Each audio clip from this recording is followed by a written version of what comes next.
Hi, everybody. Meteorologist Joe Cioffi. Weather in 5 days in 5 minutes on this very warm to hot and increasingly humid afternoon.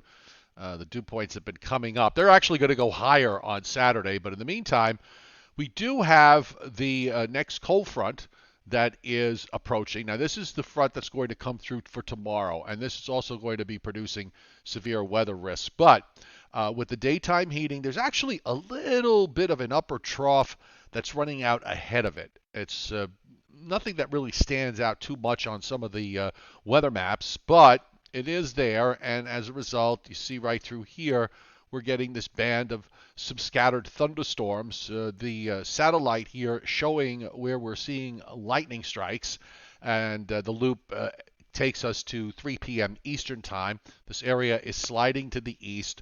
So I would say if you probably in this area here, I'll expand on it just a little bit, but if everything sort of moves along, and there might be some other cells that will come and go, there's probably a risk that we could see some scattered thunderstorms somewhere in this zone that I've just drawn out. And don't be shocked if one or two of those cells wind up being severe. And here we are on the radar view, on the radar loop.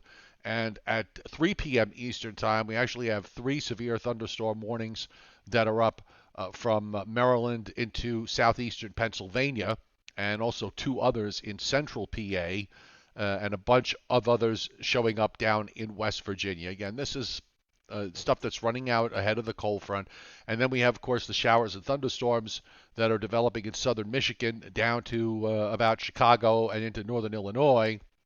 And then you extend those showers up northward into western and northern New York. That is that cold front that is going to be coming through for Saturday. So let's review with respect to where the severe weather issues are today. The Storm Prediction Center has now added a marginal risk of severe weather for New Jersey to Pennsylvania, Maryland, Northern Virginia, Northern West Virginia, and Ohio, then going all the way back into a narrow band into Colorado and Kansas, and in another area of slight risk that extends up further north in eastern Wyoming and over in southwestern North Dakota. Now, for tomorrow, the Storm Prediction Center has got a slight risk of severe weather indicated, and they've expanded this since they first went out with this yesterday morning.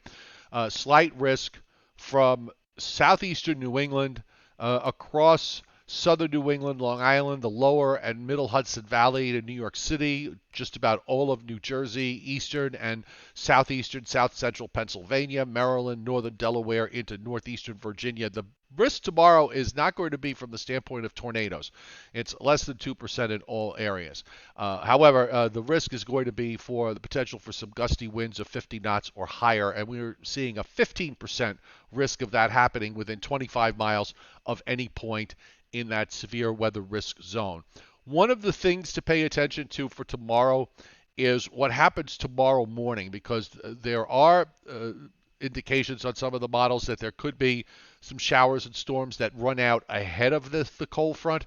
And sometimes when we get those situations where we wind up seeing a little bit of activity during the early morning hours, it kind of zaps some of the energy out of the atmosphere. It cuts down on the daytime heating, and that might lessen the risk. So I think the risk tomorrow is going to really be dependent on whether we see anything overnight and tomorrow morning with regards to showers and storms.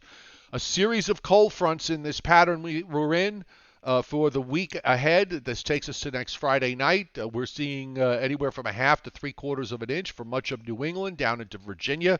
Some higher amounts in parts of West Virginia and Kentucky, also in the southern Appalachians. Coastal North Carolina, some several inch amounts being indicated there. The southeast and down to Florida, also extending from the Great Lakes to the northern plains and on up into the Pacific Northwest, a half an inch to maybe as much as an inch and a half in some places. So we'll take a look here. I'm going to give us a refresh. Let's go to the new 12Z GFS run and see what it's doing with regards to these storms, and then we could talk about the rest for the holiday weekend here. So here we've got tonight picking up on these scattered storms. GFS wants to take a cell, looks like near or just over New York City and parts of Long Island this evening. Here are the showers we're talking about overnight into tomorrow morning. This is at 8 a.m. southern New England down to New York City and Long Island, kind of on the tail end of these showers and storms.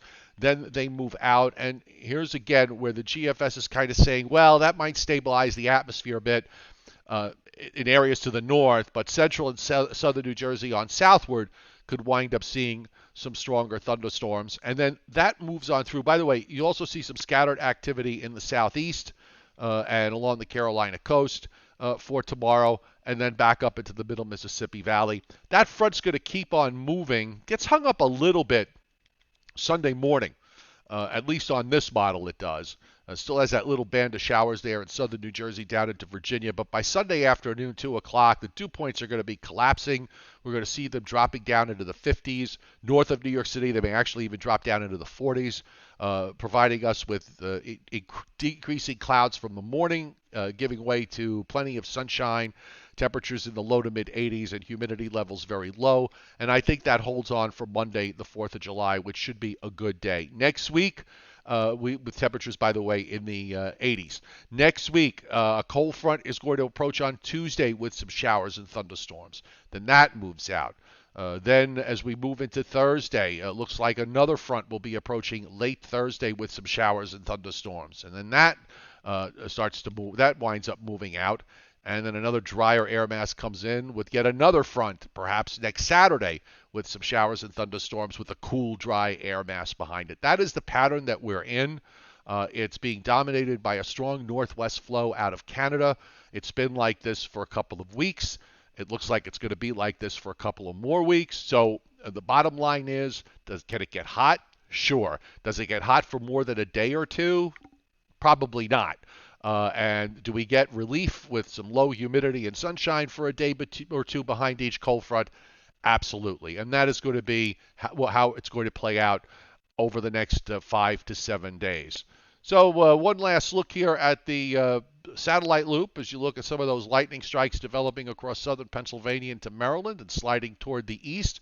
No Joe and Joe weather show tonight or tomorrow, but we will be back on Sunday at 11 a.m. Eastern Time. If it looks like the severe weather is going to be a big issue tomorrow, I may sneak in a live stream later tomorrow afternoon. But you'll get a weather in 5 either way. So have a great day.